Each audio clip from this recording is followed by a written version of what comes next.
Hello, this is Claire. I want to thank you for taking my Learn to Knit class, and this is a refresher for that class. First of all, we're going to do a slip knot. You take your yarn and you make a loop. You'll see that you have one piece of yarn loop behind the other piece. You want to make a loop with the yarn that's in the back and pull that loop through. And there is your slip knot. You put your knitting needle into that knot and pull it tight. Pull it tight enough on the needle so that the yarn moves easily, but it does not fall off. With the long end of the yarn, we're going to do the cast on, which is the E method or the thumb method.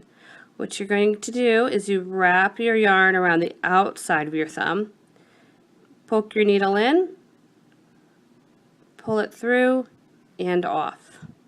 Wrap your yarn around the outside of your thumb, poke it in, pull it through and off. So we have 1, 2, 3 stitches on the needle right now. Each loop of yarn on the needle is a stitch.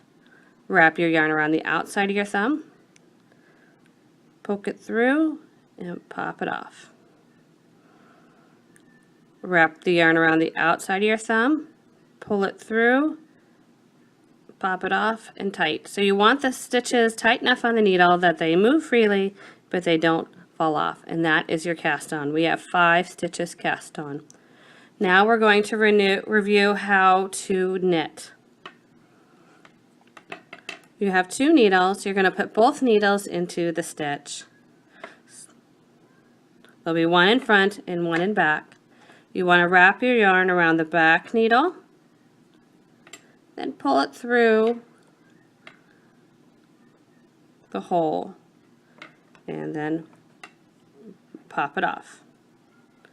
You want to bring both needles into the stitch, wrap the yarn around, pull it through and off. Does not matter which way you wrap your yarn, just so long as you're consistent about it. Do it the same way each time. You put both needles into the stitch, wrap your yarn around the back needle, pull it through and pop it off. Put both needles into the stitch.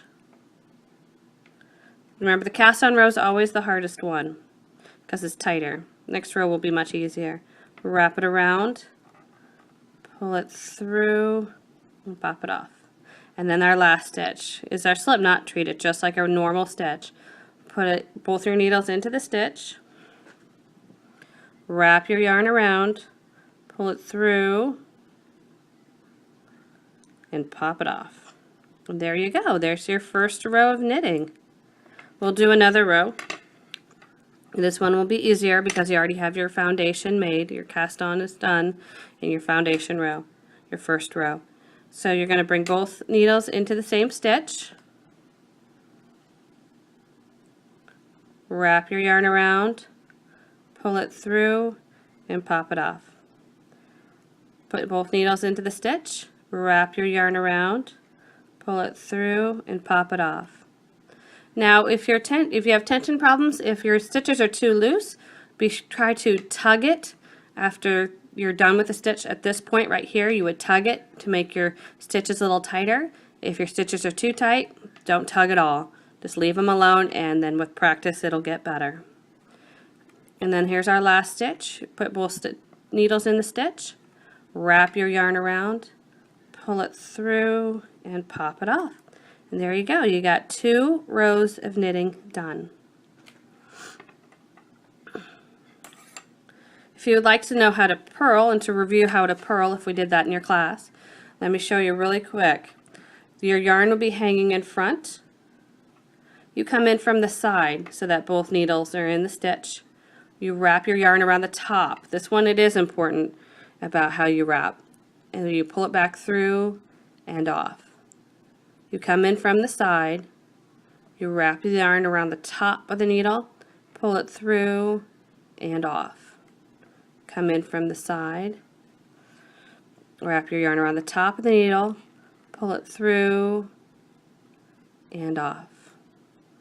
Come in from the side, wrap the yarn around the top of the needle, pull it through and off. And one last stitch. Come in from the side, wrap it around the top of the needle. Now if you notice I'm kind of tugging on the yarn to make it tight. Pull it through and pop it off. And that's your first row of purling. So with knitting you would go knit, purl, knit, purl, knit, purl. So you notice you have a flat material right here. Now I'm going to show you how to bind off. It's using the knit stitches. You would knit one stitch.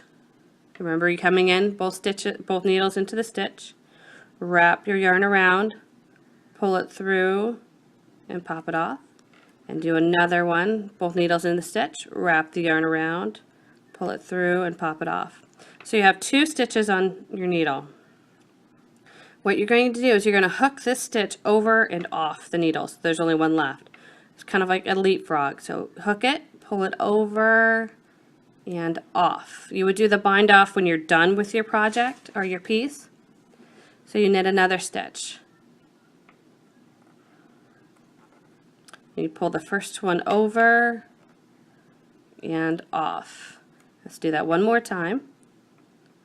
You knit this stitch, pull it over, the first stitch over and off the edge of the needle. So if you see, you're getting a nice little braid on the top of your piece. And let's do the last stitch. You knit it, you pull it over and off. So all your stitches have been used. You have one stitch left on the needle. You've got your cute little piece of knitting. And then to finally finish it off, and this is where the magic of the knitting comes in, is you pull the stitch up big, you take your needle out, you get your scissors, and you cut the long end of the yarn, like so. And then you just keep pulling up your knitting and it ties itself off. And there's your cute little piece of knitting. Thank you. Bye-bye.